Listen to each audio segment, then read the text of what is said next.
ओम पूर्णमदः पूर्णमिदं पूर्णात् पूर्णमुदच्यते पूर्णस्य पूर्णमादाय पूर्णमेवावशिष्यते। ओम शांति ही शांति ही शांति ही। महर्षि वेद विज्ञान एकेडमी अहमदाबाद के उपक्रम से पाणिनीय अष्टाध्यायी के 84 सत्रीय पाठ्यक्रम में उपस्थित आप सभी लोगों का फिर से एक बार हार्दिक स्वागत है। जैसा कि आप जानते हैं, गुजराती भाषा तथा प्राच्य विद्या के सुप्रसिद्ध विद्वान स्वर्गीय प्रोफेसर भोगीलाल सांडेश्वरा की स्मृति में उनके परिवारजनों के द्वारा यह पाणिनीय अष्टाध्यायी अध्यापन सत्र प्रायोजित है। कुल 84 सत्रों में संपन्न होने वाले इस कार्यक्रम में आज 65वां व्याख्यान है।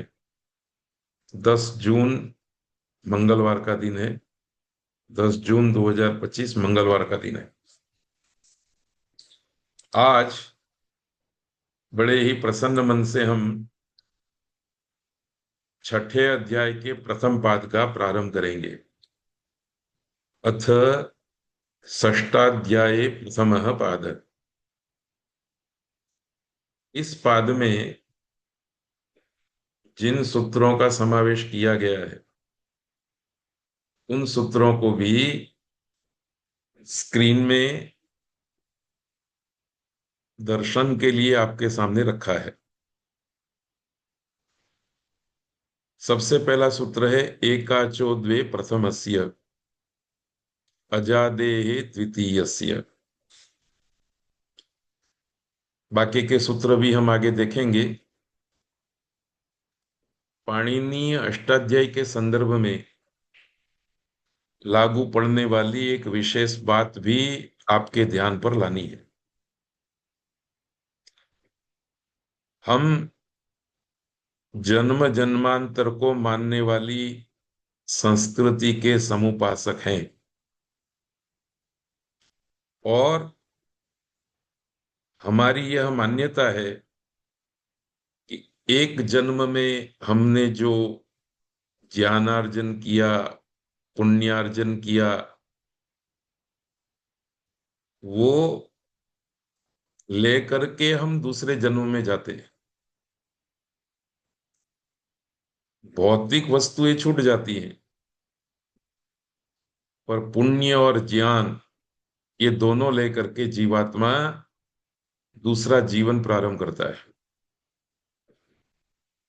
ठीक इसी तरह से इसी सिद्धांत के अनुरूप पाणिनीय व्याकरण के अंतर्गत 8 अध्याय और 4 पाद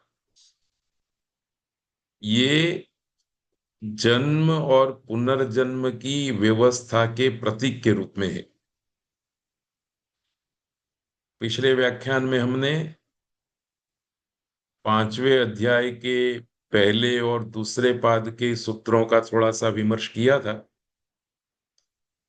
और फिर तीसरे और चौथे पाद के सूत्रों के विमर्श का संकल्प हम भविष्य काल के लिए करके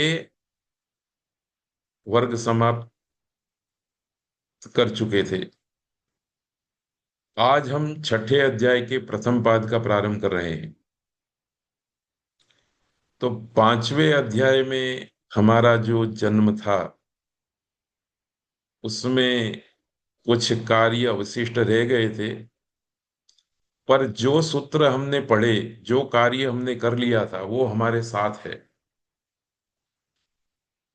केवल 5वें अध्याय में नहीं, पहले अध्याय में, दूसरे अध्याय में, तीसरे, चौथे, 5वें 5 अध्यायों में हमने जो पढ़ा, जो ज्ञानार्जन किया, वो अपने साथ रख करके आज हम इस नई दुनिया में अवतार लिए छठे अध्याय के प्रथम पाद में।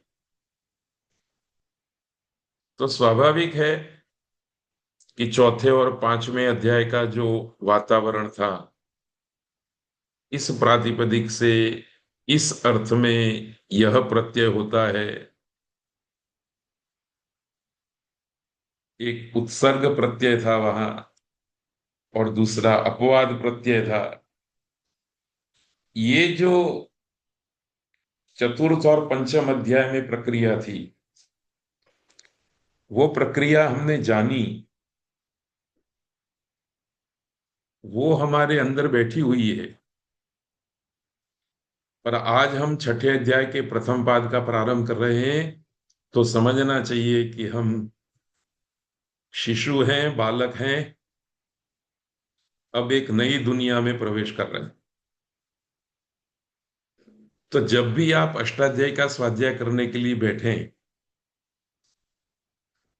और एक अध्याय, एक पाद पूरा हो जाए और दूसरे पाद में प्रवेश करें या दूसरे अध्याय में प्रवेश करें, तो आपको जन्मांतर का भाव अपने मन के अंदर लाना है और याद रखना है कि हम जिस जन्मांतर को मानते हैं उसमें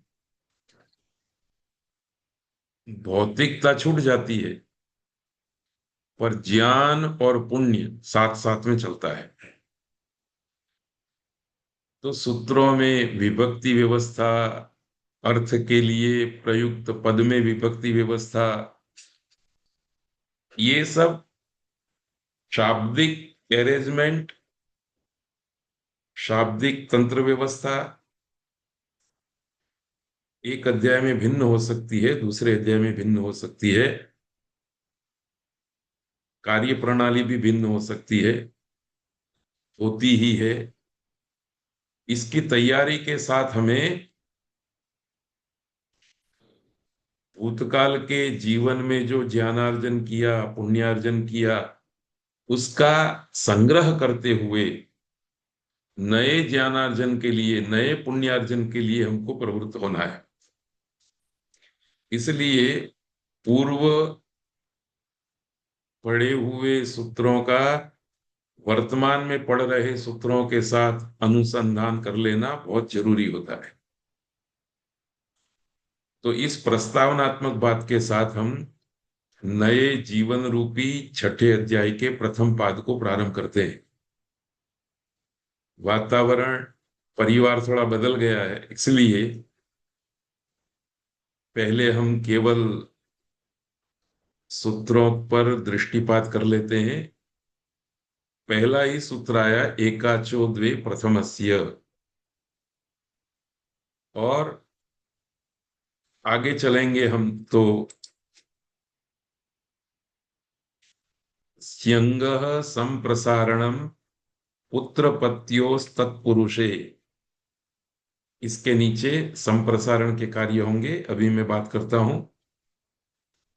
स्वापेश चंगी 18वां सूत्र है, न संप्रसारणे संप्रसारणम 37वां सूत्र है, लिटि व्ययो यह 38वां, सृजि दृश्योर्जल्यमकिति 58, फिर 59 से 77 तक इको एणची।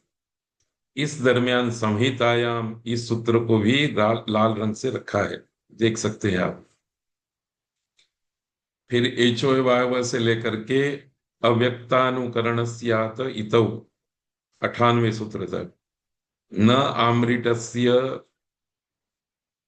आनंत्यस्य तुवा, वहां से लेकर के यजुस्युरः 117वां सूत्र, फिर 118 से लेकर के 134वां, 135 सुटकात पूर्व, संस्कृत शब्द इस अधिकार के नीचे आने वाले सूत्र से ही सिद्ध होता है। 150, 151 से 168, 169 से 186, 187 से लेकर के 206, 207 से लेकर के 223, इस प्रकार से छठे अध्याय के प्रथम पाद में 223 सूत्र है। इन सूत्रों से जो कार्य संपन्न किया गया है, उस कार्य को हम 5 बिंदुओं से समझ सकते हैं। पहली बात द्वित्व प्रकरण है, पहले सूत्र से लेकर के 12वें सूत्र तक। और याद रखना है कि आचार्य पाणिनि की दृष्टि से तो तिगंत और सुबंत दो ही पद हैं। सुबंत में कृदंत, तद्धितांत और समासांत, ये 3 प्रकार आ जाते हैं। तो द्वित्व प्रकरण में जो 1 से लेकर के 12 तक सूत्र है, वो तिगंत पद की रूप सिद्धि के लिए उपयोगी है। फिर संप्रसारण प्रकरण शुरू होता है 13 से 44 तक। फिर आदेश आगम विधि प्रकरण शुरू होता है 45 से 70 तक। और फिर संहितायाम अधिकार के नीचे 71 से लेकर के 158 सूत्र तक, लगभग 75 सूत्र, जिसे हम संधि कार्य समझते कहते हैं व्यवहार में, उसको संपन्न करने वाला प्रकरण है। और 159 से लेकर के 223 तक स्वर प्रकरण है।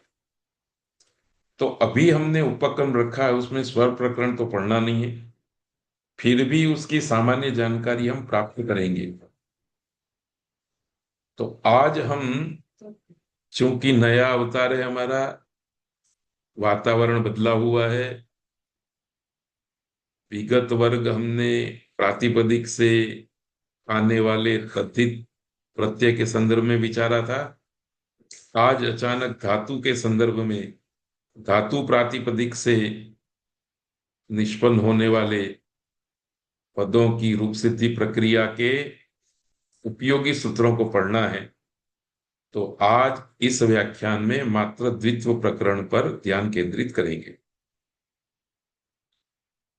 और तिगंत की रूप सिद्धि में ये 12 सूत्रों के द्वारा जो व्यवस्था दी गई है, वो पहली ही नजर से हम समझ सकते हैं, इतनी सरल है। उसको हम सूत्र और उदाहरण से पढ़ेंगे। सबसे पहला सूत्र आया एकाचो द्वे प्रथमस्य। ये अधिकार प्रकार का सूत्र है। एकाचः षष्ठी विभक्ति एकवचन, द्वे प्रथमस्य।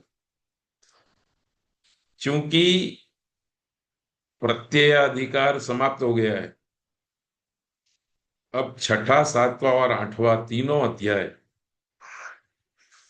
प्रत्यय की बात नहीं करेंगे। जो बात करेंगे उन बातों को हम 2 शब्दों से याद रख सकते हैं, या तो आदेश करेंगे या आगम करेंगे। तो पहले भी मैं कह चुका हूं, आपको फिर से स्मरण कराता हूं कि अष्टाध्यायी के 8 अध्यायों में तीसरा, चौथा, पांचवा प्रत्यय विधि का प्रकरण है, और छठा, सातवां, आठवां आदेश और आगम का विधि करने वाला भाग है।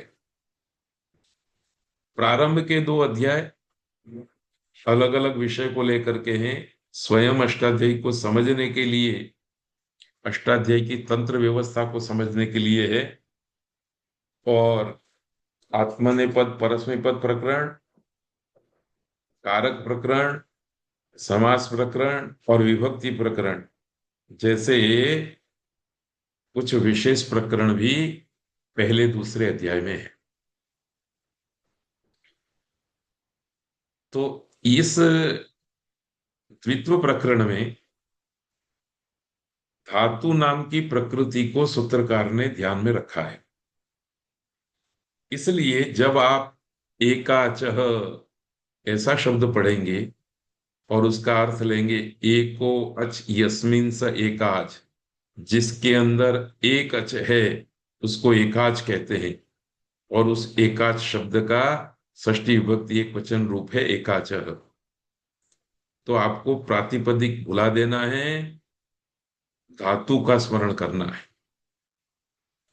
पाणिनि ने अपने मुंह से धातु शब्द का उल्लेख नहीं किया, तो फिर कैसे पता चलेगा? इसीलिए मैंने आज प्रस्तावना में आपको कहा कि हमारा जन्म बदल गया है, हम नए परिवार में आ गए हैं। जिस परिवार में जन्मे हैं उसमें धातु की गूंज है।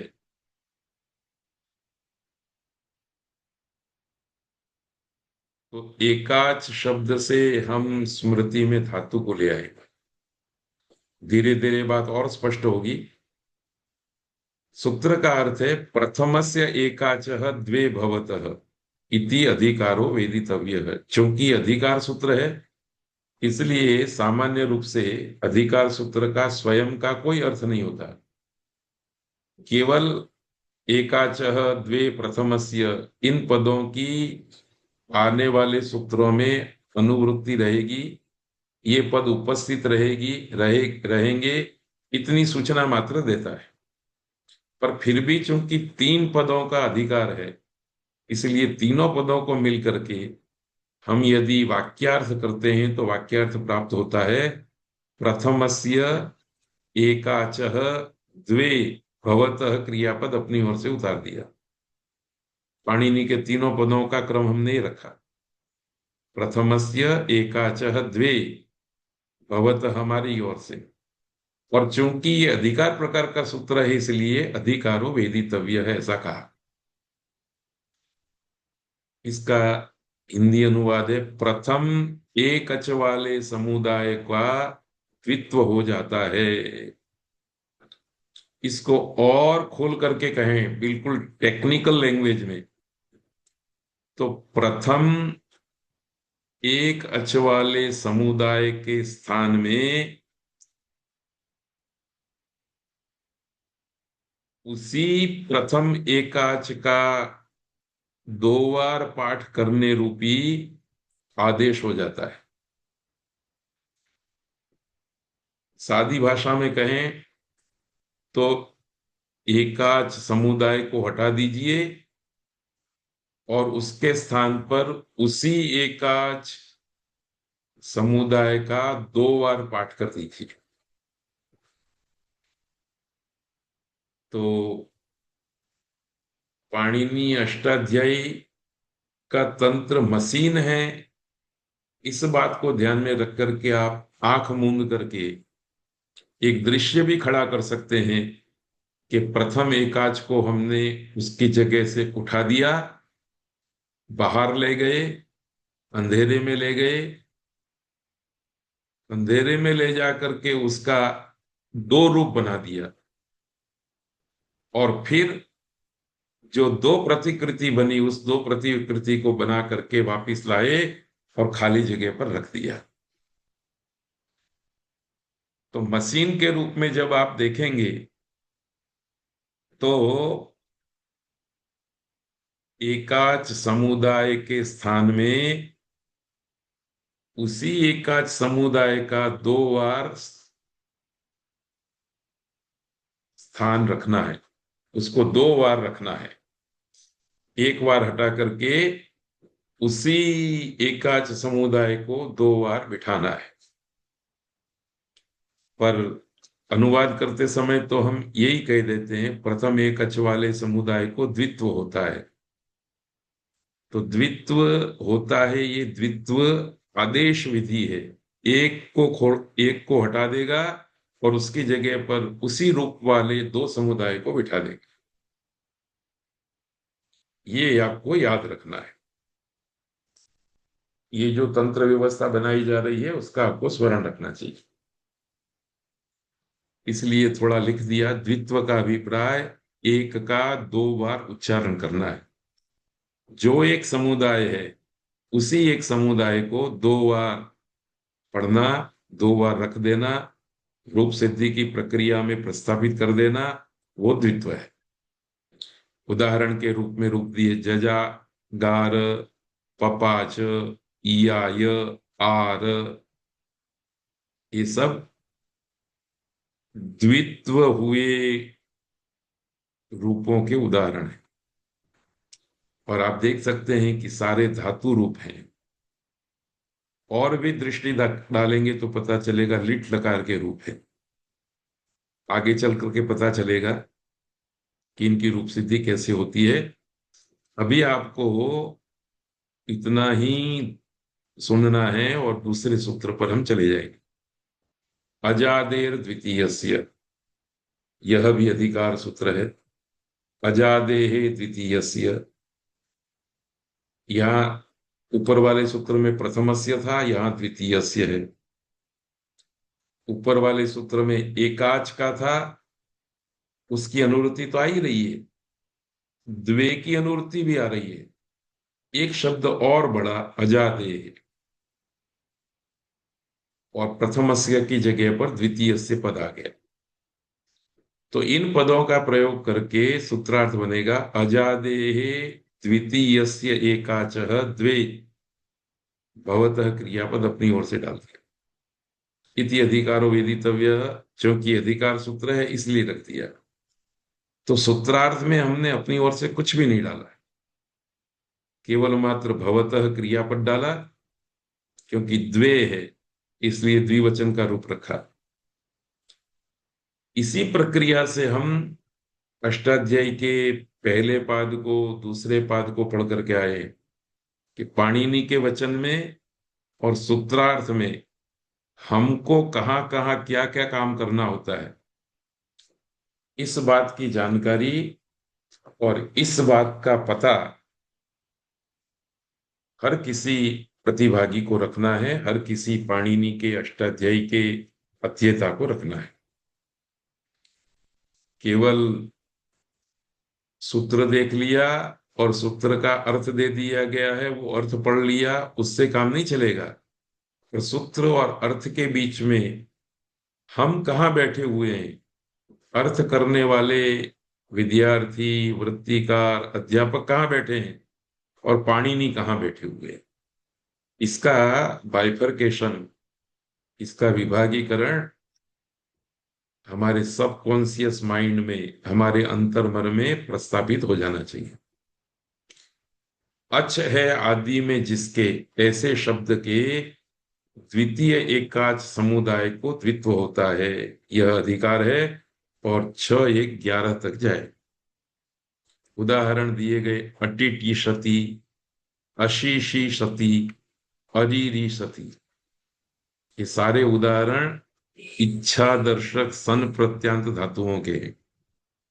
अभी मैं रूप सिद्धि प्रक्रिया की 5-7 मिनट के लिए लंबी चर्चा नहीं करूंगा, फिर मैं बताऊंगा, क्योंकि उसके बिना आज का पाठ अधूरा रहेगा।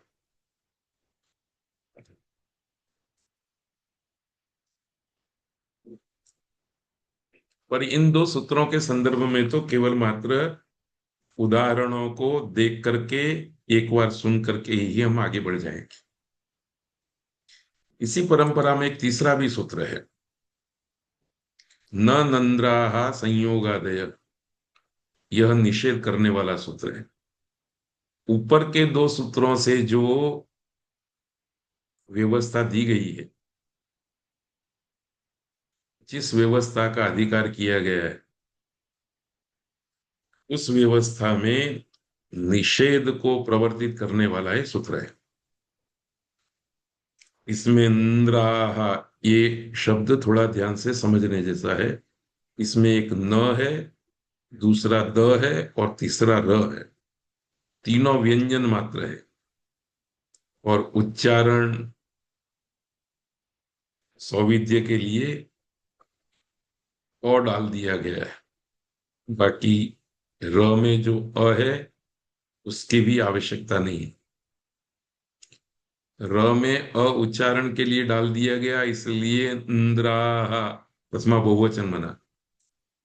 यदि न हलंत है, द हलंत है, र हलंत है, तीनों हलंत वर्णों का ही समास कर दिया जाए और समाहार द्वंद रखा जाए तो एक वचन भी किया जा सकता है। संयोगस्य आदयः संयोगादयः, ये षष्ठी तत्पुरुष समास है। ऊपर से अजादेहे द्वितीयस्य एकाचः द्वे की अनुवृत्ति आ रही है। मैं याद दिला दूं, एकाचः द्वे प्रथमस्य ऐसा पहला सूत्र था, उसमें से प्रथमस्य छूट गया, एकाचः द्वे दूसरे सूत्र में उपस्थित हुए। दूसरा सूत्र है अजादेहे द्वितीयस्य, और अजादेहे द्वितीयस्य दूसरा सूत्र और एकाचः द्वे ये प्रथम सूत्र के पद मिल करके इस तीसरे सूत्र में अनुवृत्ति के रूप में आ गए। तो कितने पद हुए? न इंद्राः संयोगादयः अजादेहे द्वितीयस्य एकाचः द्वे।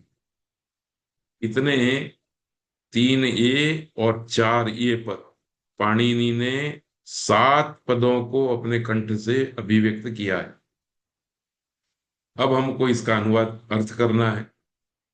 तो अर्थ करते हुए अजादेहे द्वितीयस्य एकाचः संयोगादयः नकार दकार रेफाः न द्वे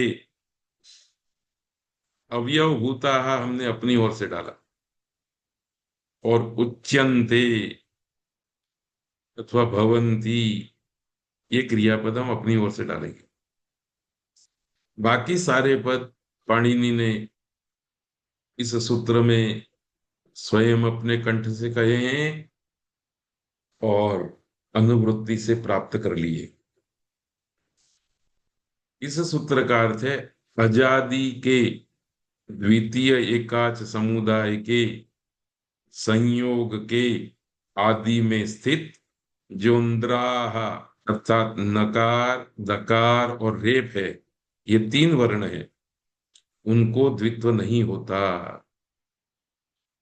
अब ये थोड़ी बात समझने जैसी है। तो पहले आप बात याद रखिए, धातुओं का स्मरण कीजिए। 2000 धातुएं, उन धातुओं को 2 हिस्से में बांट दीजिए। एक हिस्से में सारी धातुओं को रखिए, दूसरे हिस्से में उन सारी धातुओं में से जो अजादी धातु है उनको निकाल दीजिए। तो कुछ हलादी धातु हो गई, कुछ अजादी धातु हो गई। पूरी 2000 धातुओं का 2 प्रकार से विभागीकरण हो गया। अब जो अजादी धातुएं हैं उनके संदर्भ में दूसरा सूत्र आया अजादेः द्वितीयस्य। अजादी धातु के द्वितीय एकाच को द्वित्व होता है। पहले सूत्र में कहा कि प्रथम एकाच को द्वित्व होता है, दूसरे सूत्र में कहा कि धातु अजादी हो तो द्वितीय एकाच को द्वित्व होता है। अब ये सूत्र और सूत्र का अर्थ हमने पढ़ लिया, पर एक जो सूक्ष्म बात है वो अभी उजागर नहीं हुई।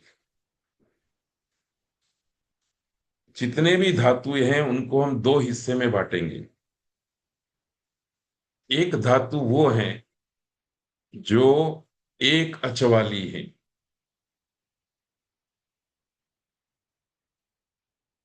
एक अच का मतलब यह है कि जिसकी धातु संज्ञा है उसमें एक ही स्वर होगा, एक ही अच होगा। प्रायः धातु पाठ के अंदर जितनी भी धातुएं हैं वो उसी प्रकार की हैं। पर दूसरे प्रकार की धातुओं में उन धातुओं को लेंगे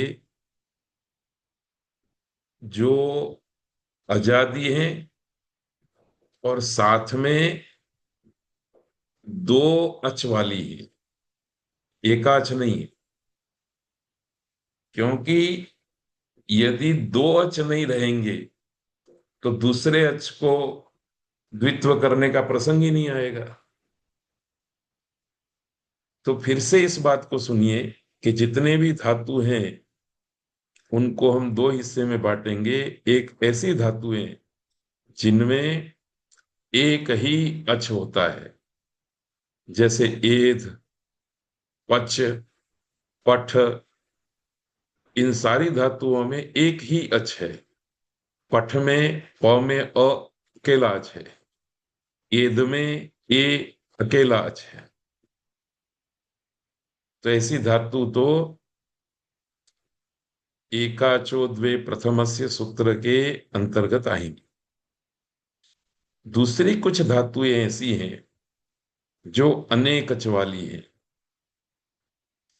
आपने तीसरे अध्याय के पहले पाद को पढ़ते हुए कुछ धातुओं से यंग प्रत्यय, कुछ धातुओं से सन प्रत्यय, कुछ धातुओं से णिच प्रत्यय करने की बात जान ली है।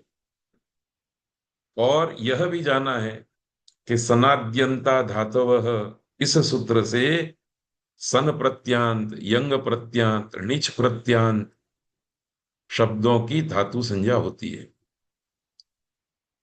तो ये जो दो प्रकार के धातु हैं, अष्टाध्यायी में पढ़े हुए धातु और सन वगैरह प्रत्यय जुड़ के बनने वाले धातु, वो सारे धातुओं की जमात को इकट्ठी कर दिया जाए तो उन धातुओं में बहुमत धातु एक अच वाली है, थोड़ी सी धातु है दो अच वाली है।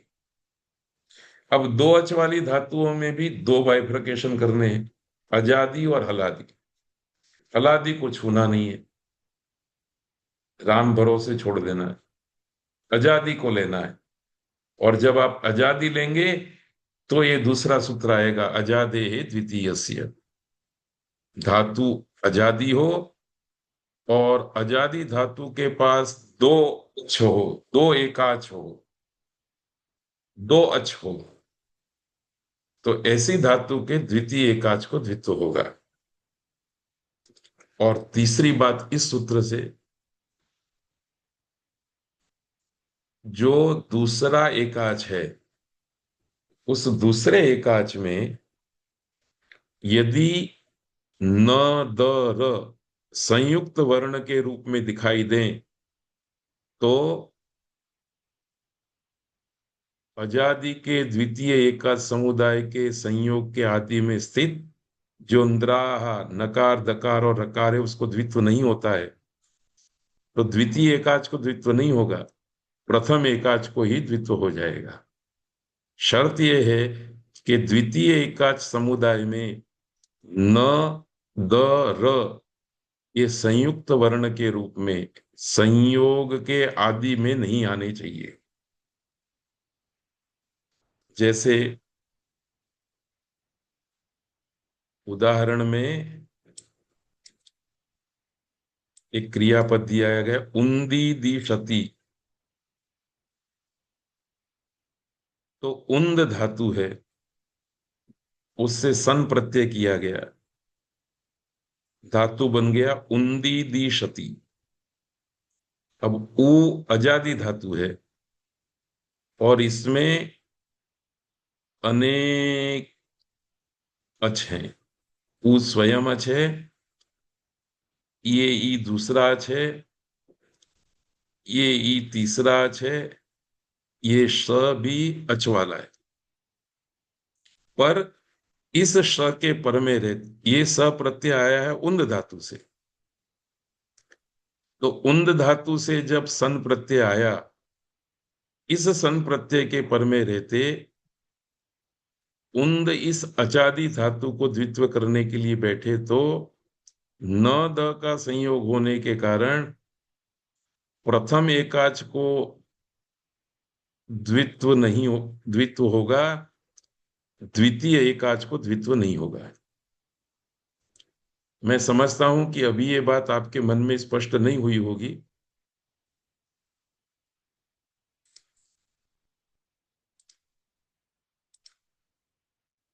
स्क्रीन चला गया था क्या? ठीक है, अब मेरे ख्याल से आ गया सर। आ गया ना? ठीक है। हाँ। तो मैं समझता हूं कि अभी ये बात आपके मन में स्पष्ट नहीं हुई होगी, उदाहरण से इसको समझेंगे।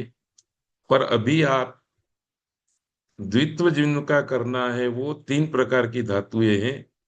उसमें मैक्सिमम है 1 अच वाली, उससे बहुत कम है 2 अच वाली धातुएं, और तीसरी बहुत कम मुट्ठी भर 2 5 10 धातुएं हैं जो 2 अच वाली हैं, अजादी हैं, न द न द र के संयुक्त वर्ण वाली। उदाहरण से इस बात को हम समझेंगे, पर इससे पहले द्वित्व के विधि करने वाले सूत्र को और उसके उदाहरण को देखें। तो एकाचो द्वे प्रथमस्य अजादेः द्वितीयस्य, ये दो तो अधिकार सूत्र है। इन पदों का अधिकार नीचे के सूत्रों में उपस्थित रहेगा। इन दोनों सूत्रों से जो अधिकार किया गया है उसमें नंद्राह संयोगादयः, इस सूत्र से विधि भी डाल दिया गया है। तो अभी जितना समझ में आया उतना ध्यान में रखिए। पहला सूत्र हम पढ़ेंगे द्वित्व करने वाला, तो सारी बातें स्पष्ट हो जाएंगी। देखिए, थोड़ा विवरण मैंने लिख भी दिया है, शायद आपके मन में स्पष्टता हो जाए, नहीं तो उदाहरण देख करके, आगे के सूत्रों के उदाहरण देख करके बात आपके मन में अत्यंत स्पष्ट हो जाएगी। पूर्वेण प्राप्तम द्वित्वम प्रतिसिध्यते, पहले और दूसरे सूत्र से जो द्वित्व कहा गया है उसका प्रतिषेध किया जा रहा है। पहले सूत्र से तो एकाच को द्वित्व कहा गया, तो उसकी तो कोई बात ही नहीं है। अजाति में जो 2 अच आएंगे उसके संदर्भ में ये निषेध किया जा रहा है। तो देखिए, अर्थात पूर्व सूत्र से अजादि के द्वितीय एकाच को द्वित्व प्राप्त था, परंतु यदि द्वितीय एकाच समुदाय में पहले तो संयोग हो, मतलब संयुक्ताक्षर हो, 2 व्यंजन परस्पर जुड़े हुए, और उसके आदि वाला अक्षर, जो 2 वर्ण जुड़े, जो 2 व्यंजन जुड़े हुए हो, उनका आदि वाला अक्षर यदि न हो, या द हो, या रेप हो, तो उसे द्वित्व नहीं होता है। इस प्रकार से निषेध कर दिया गया है। जैसे हमने उंद्र धातु लिया, अब इस उंद्र धातु में एक एक अच उ है, दूसरा अच र में अ है। उ के साथ न और द को माना जा सकता है, ये यूनिट बन सकता है। तो उ के साथ व्यंजन न, व्यंजन द और व्यंजन र, तीनों हलन, ये एक यूनिट बना, ये एक एकाच है।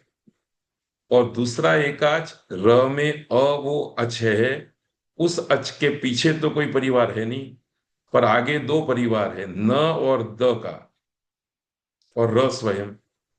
तो दूसरा यूनिट बना इंद्र, अर्थात सामान्य रूप से कहा जाए तो इंद्र इस परिवार के अंदर 2 राजा है, 2 स्वर है, एक उ स्वर है, दूसरा र है। इस उ स्वर के साथ आगे कोई व्यंजन नहीं है, पर उसके पीछे जो व्यंजन है वो न है, द है और र है। जैसा ही आ गया, इंद्र का राज्य समाप्त हो गया। इसी तरह से र में जो है वो भी एक राजा है, परिवार का मुखिया है, उसके पीछे कोई नहीं है, पर आगे के हिस्से में व्यंजन रूपी प्रजा के रूप में र है, द है और न है।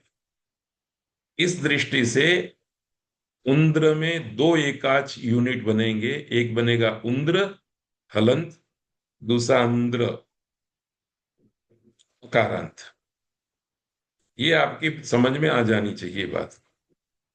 इस प्रकार उंद्र में दो एकाच है। इनमें प्रथम एकाच है उंद्र और द्वितीय एकाच है इंद्र। यह द्वितीय एकाच में संयोग है, न द र का, और इस संयोग का आदि न है।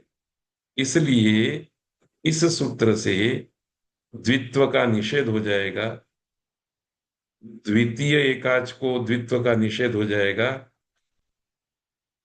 तो क्या होगा? दिश दिश ऐसा द्वित्व हो करके उन्दी दिशति रूप बनेगा।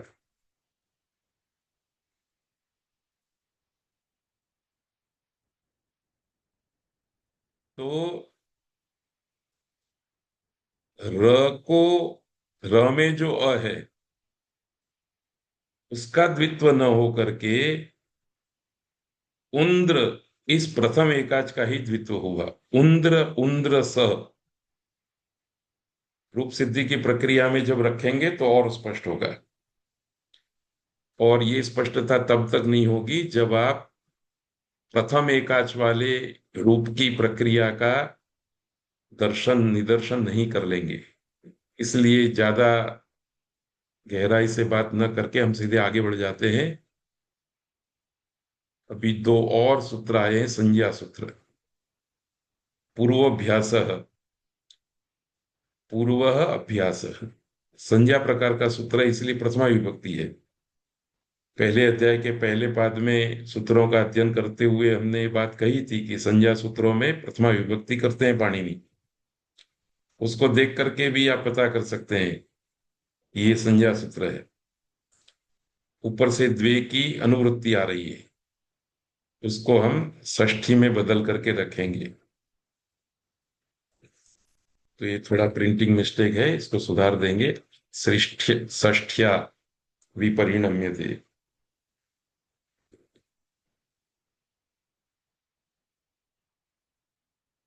तो इस सूत्र का अर्थ है ये द्वे विहिते, जो आप द्वित्व करने वाले हैं उनमें जो पूर्व है, पहला समुदाय, उसकी अभ्यास संज्ञा होती है।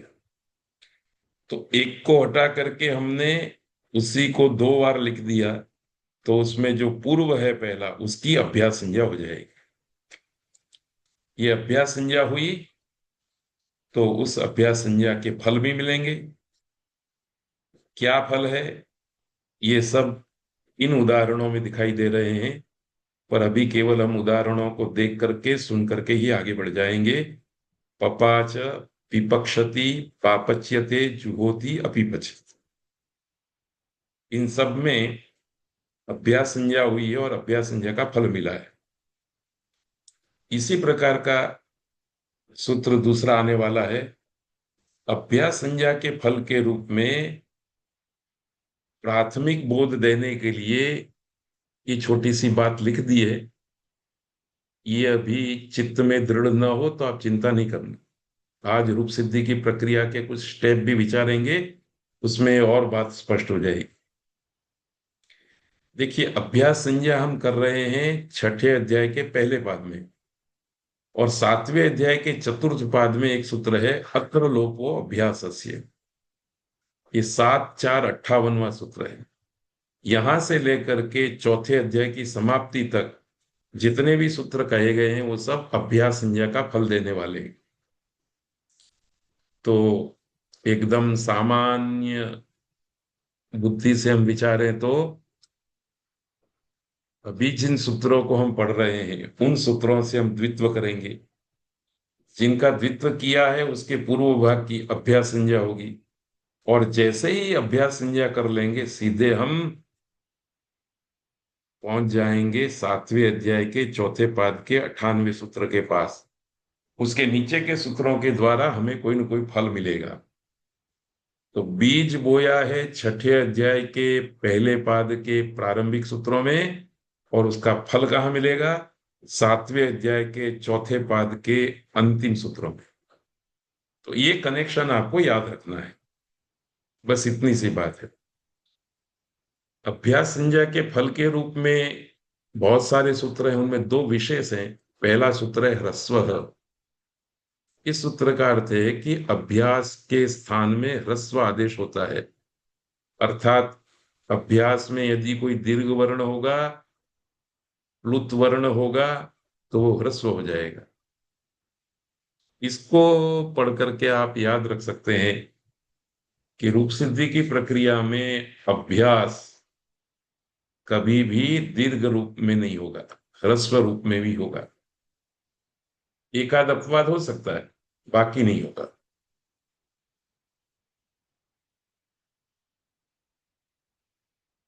दूसरा सूत्र है हलादि शेषः।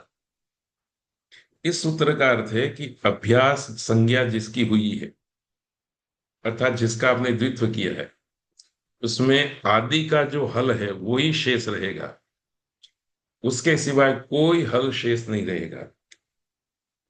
क्योंकि इस सूत्र के द्वारा हल को शेष रहने की बात कही है, अच के बारे में कोई बात कही नहीं है, इसलिए अच तो अपनी जगह पर पड़ा रहेगा। केवल मात्र एक से ज्यादा हल होंगे तो आदि हल शेष रहेगा, बाकी के हल चले जाएंगे, निवृत्त हो जाएंगे। ये दो अभ्यास संज्ञा के प्रमुख फल हैं। दूसरा सूत्र है संज्ञा सूत्र उभय अभ्यस्तम। यह अभ्यस्त संज्ञा करता है। वो अभ्यास संज्ञा थी, ये अभ्यस्त संज्ञा है। अभ्यस्त संज्ञा दोनों की होती है, जिसका हमने द्वित्व किया। पहला घटक और दूसरा घटक दोनों की अभ्यस्त संज्ञा, और पहले घटक की अभ्यास संज्ञा। तो ये दो सूत्र अभ्यस्त और अभ्यास संज्ञा वाले हैं, इसको भी याद रखना है। अभ्यस्त संज्ञा का भी अपना फल है। वो फल भी रूप सिद्धि की प्रक्रिया में आपको देखने को मिलेगा। ददती, ददत, दधतु, ये तीनों रूप, मतलब ददती और दधतु, ये दोनों रूप एक वचन जैसे लगते हैं, परंतु बहुवचन के हैं।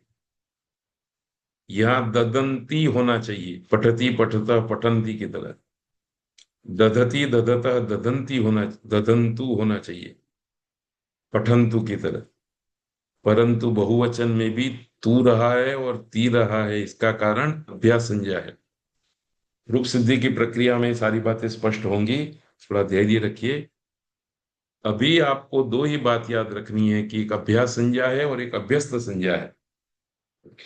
जिन धातुओं, जिन पदों की रूप सिद्धि प्रक्रिया में धातु का द्वित्व किया जाएगा, उसमें द्वित्व के पूर्व भाग की अभ्यास संज्ञा और दोनों की अभ्यस्त संज्ञा होती है। ये एकदम संक्षेप से बात याद रखनी। अब एक सूत्र और आ गया, जक्षित्यादय षट। इस सूत्र का अर्थ है जक्ष आदि। जक्ष यह धातु और दूसरी 6 धातुएं, कुल 7 धातुओं की भी अभ्यस्त संज्ञा है। ये सूत्र सीधा धातुओं की ही अभ्यस्त संज्ञा कर रहा है, उनमें द्वित्व की अपेक्षा नहीं रखी। धातु पाठ में ये जो 9 धातुएं आपको दिखाई देंगी, ये 9 धातुओं की अभ्यस्त संज्ञा है। अभ्यस्त संज्ञा है इसलिए अभ्यस्त संज्ञा का फल मिलेगा। तो रूप है चक्षति, जागृति, दरिद्रति, चकासती, शासती।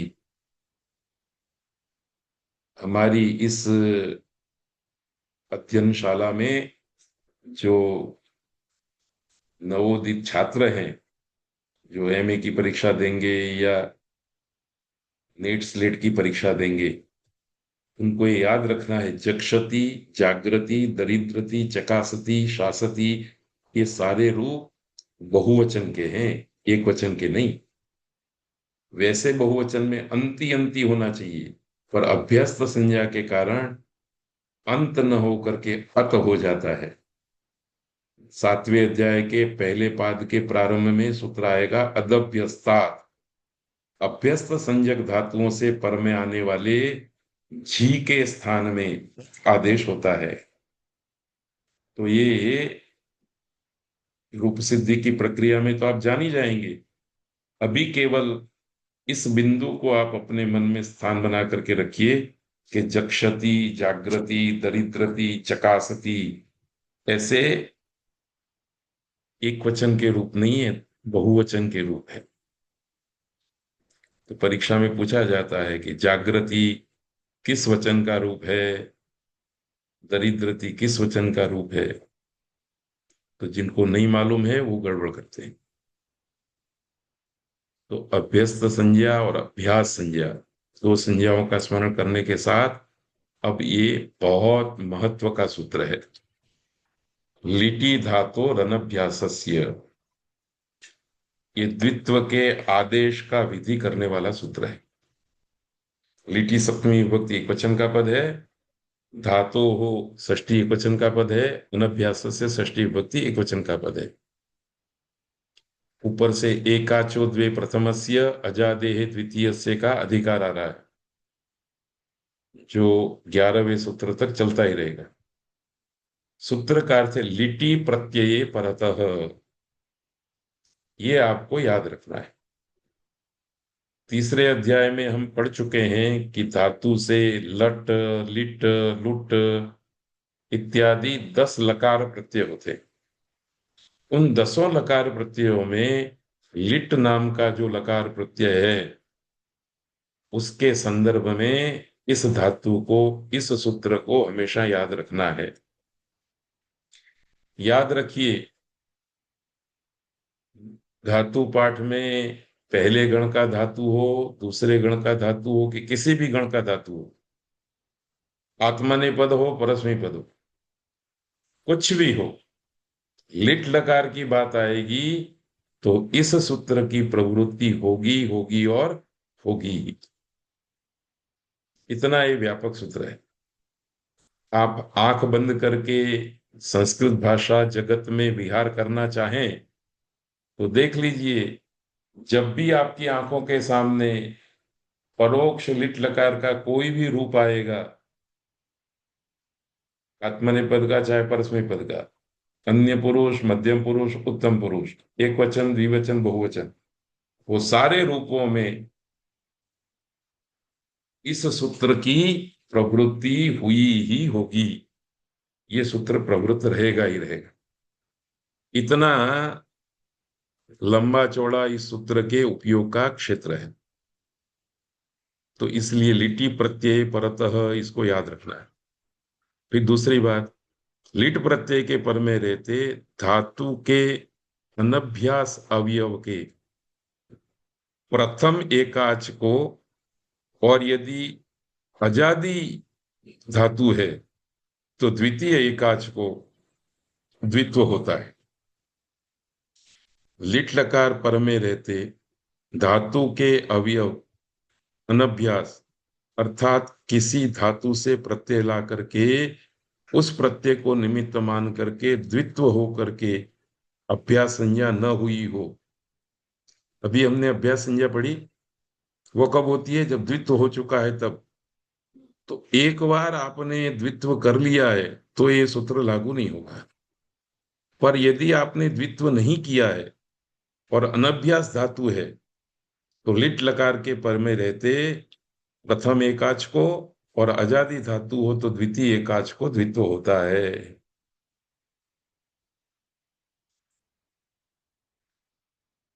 उदाहरण है पपाच, पपाठ। हम सरलता की दृष्टि से प्रपाठ को ध्यान में रखेंगे। देखिए पपाठ की रूप सिद्धि प्रक्रिया कैसे होती है। थोड़ा थोड़ा तिगंत रूप सिद्धि प्रक्रिया का बोध आपको हो चुका है। उसी के अनुसंधान में सबसे पहले पट की हम धातु संज्ञा करेंगे। कौन से सूत्र लगेंगे ये सब आपके पास है, अभी विवरण नहीं करना है, गृह कार्य के रूप में आप कर सकते हैं।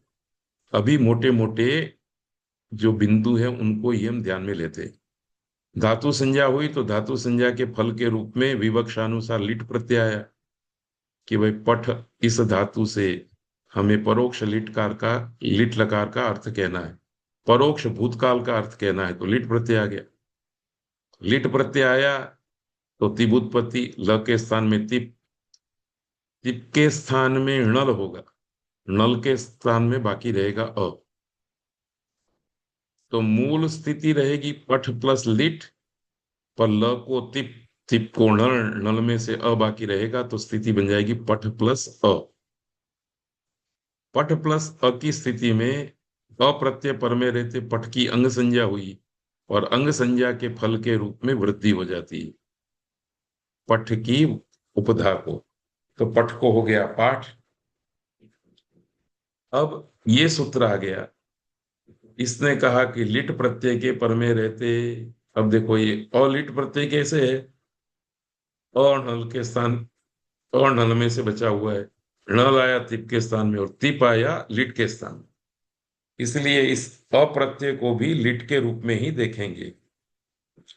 तो लिट प्रत्यय के पर में रहते पाठ को द्वित्व हो गया, पाठ पाठ, एक को हटा दिया, उसी एक को ला करके दो बार लिख दिया। तो मशीन चलेगी तो कैसे चलेगी, पहले इसको हटा देंगे क्योंकि आदेश करना है, जगह खाली करानी है, और फिर जिसको हमने हटाया था उसको दो बार पढ़ करके पाठ पाठ का यूनिट रख देंगे। इसलिए एक हटा दिया और दो लिख दिए, बीच में कोई चिन्ह नहीं रहेगा, और तो था ही द्वित्व विधि पूरा हो गया। द्वित्व विधि पूरा होते ही अभ्यास संज्ञा हो गई, तो अभ्यास संज्ञा किसकी होगी, पूर्व में स्थित पाठ की। ये भी थोड़ा गड़बड़ है, इसको भी सुधार देंगे।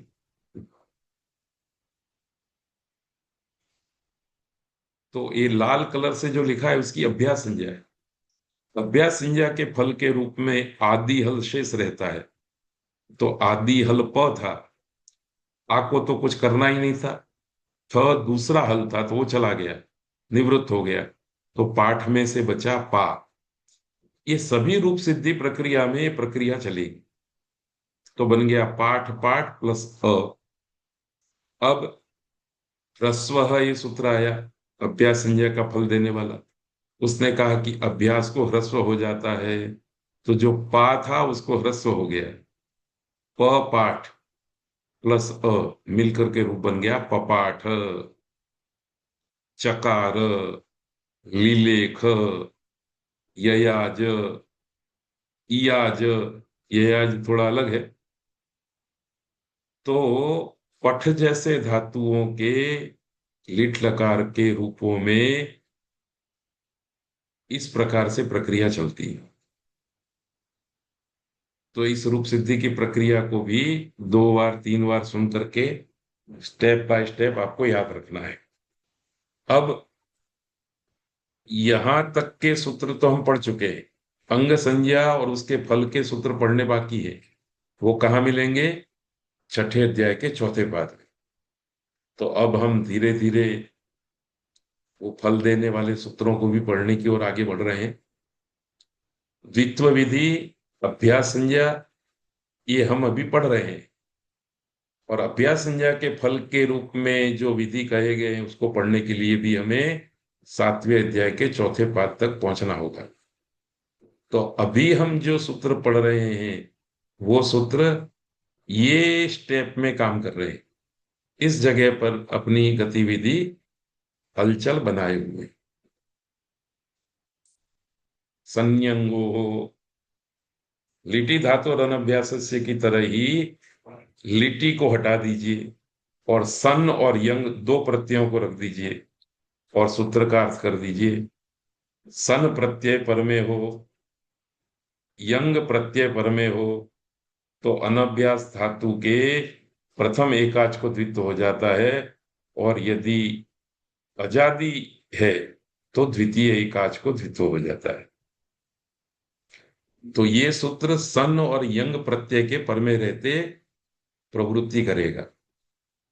आप जानते हैं कि धातु से इच्छा अर्थ में सन प्रत्यय होता है, सन ये लकार प्रत्यय नहीं है, और धातु से ही भ्रुषार्थ, अधिकता का अर्थ कहने के लिए, या पौनः पुण्य, वारंवार, इसका अर्थ कहने के लिए यंग प्रत्यय होता है। सन प्रत्यय और यंग प्रत्यय प्रत्यय सीधे धातु से आते हैं। लकार तो इन प्रत्ययों के आ जाने के बाद फिर से धातु संज्ञा होती है और फिर लकार प्रत्यय आते हैं। तो ऊपर वाला सूत्र लिट प्रत्यय के पर में रहते और ये सूत्र सन और यंग प्रत्यय के पर में रहते द्वित्व का विधान करता है। इसका उदाहरण भी हम देख लेते हैं तो बहुत सारी स्पष्टता हो जाएगी। उदाहरण है पी पठी शती। पठ धातु, धातु संज्ञा हुई, धातु संज्ञा के फल के रूप में सन प्रत्यय हुआ। धातो रेकाचो हलादे है, क्रिया समभिहारे यंग से यंग प्रत्यय होता है। और धातु कर्मण समान कर्तृका इच्छायाम वा, इस सूत्र से सन प्रत्यय होता है। दोनों सूत्र हम तीसरे अध्याय के पहले पाद के प्रारंभिक सूत्रों में पढ़ चुके हैं। सन प्रत्यय आ गया तो प्रत्यय के पर में रहते पठ की अंग संज्ञा हो गई। अंग संज्ञा के फल के रूप में ईटागम हुआ। ईटागम हुआ तो स अकेला था, उसके साथ ई जुड़ गया तो इस बन गया। तो स्थिति बनी पठ प्लस इस। ये ई के साथ वाले सन प्रत्यय के पर में रहते पठ धातु को द्वित्व हो गया, पठ पठ। ये द्वित्व किया संयंगो हो सूत्र से। तो हमारा सूत्र यहां काम कर रहा है। ये काम करने वाले सूत्र अलग हैं, नीचे के काम करने वाले सूत्र अलग हैं। अभी जो सूत्र है वो 5वें स्टेप में काम कर रहा है।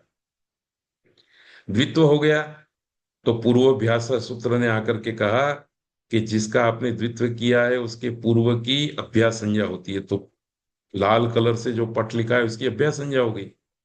अभ्यास संज्ञा के फल के रूप में आदि हल शेष रहा तो ठ चला गया, प बाकी रहा।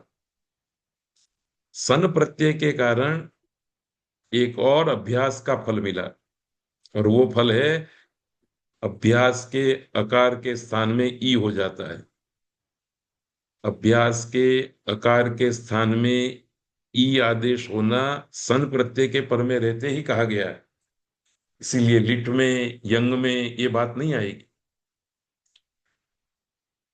ये विधि भी 7वें अध्याय के चौथे पाद में किया गया है। तो प के आकार के स्थान में इकार आदेश हो गया तो बन गया पी पठ इस। तीनों को मिला दिया, संधि कर ली तो ई के पर में दंत्य स है तो उसको मूर्धन्य हो जाता है। ये भी 8वें अध्याय में हम पढ़ेंगे। तो बन गया पी पठीश। इस पी पठीश शब्द की सनाद्यंता धातु से धातु संज्ञा हुई। धातु होने के कारण वर्तमान काल में लट प्रत्यय हुआ, कर्तरी शप हुआ। सारी प्रक्रिया करके रूप बनेगा पी पठीशति। तो सन और यंग ये किसी भी धातु से आएंगे और सनंत धातु बनाएंगे, यगंत धातु बनाएंगे और फिर लकार आएगा। तो संयंगो सूत्र इस प्रकार से कार्य करता है। इसी परंपरा में एक सूत्र आया श्लऊ। ये श्लऊ ज्योतिर्दिव्य श्लू, इस सूत्र से किया गया शब्द के स्थान में आदेश। थोड़ा तीसरे अध्याय के पहले पाद के पाठों को स्मरण करेंगे तो भुवादि गण की धातु से लट प्रत्यय आ जाने के बाद ल के स्थान में तिप आदेश करने के बाद कर्तरी शप से शप होता है। ज्योत्यादि गण की धातुओं से आए हुए शप का स्लू होता है। स्लू एक संज्ञा है। प्रत्ययस्य लुक स्लू लुपः, प्रत्यय के अदर्शन की संज्ञा है। तो जुहोत्यादि गण में जो पठित धातुएं हैं उनसे जब शप प्रत्यय होता है तो उस शप प्रत्यय का स्लू हो जाता है, अर्थात अदर्शन हो जाता है। तो शप प्रत्यय दिखाई नहीं देता है, पर शप का अदर्शन करने के लिए स्लू संज्ञा का प्रयोग किया गया। और उसी श्लू संज्ञा का निर्देश करके कहा गया कि श्लू के पर में रहते धातु को द्वित्व होता है। तो देखिए, रूप है जुहोती। मुझे ये अनुभव हो रहा है कि आपका मन इस जुहोती को देख करके मेरे मन की तरह ही परिकल्पना करेगा। हु धातु है, उससे वर्तमान काल का लट प्रत्यय हो गया, ल के स्थान में तिप आ गया, तिप उत्पत्ति से। तो दो हु धातु और ती प्रत्यय बना।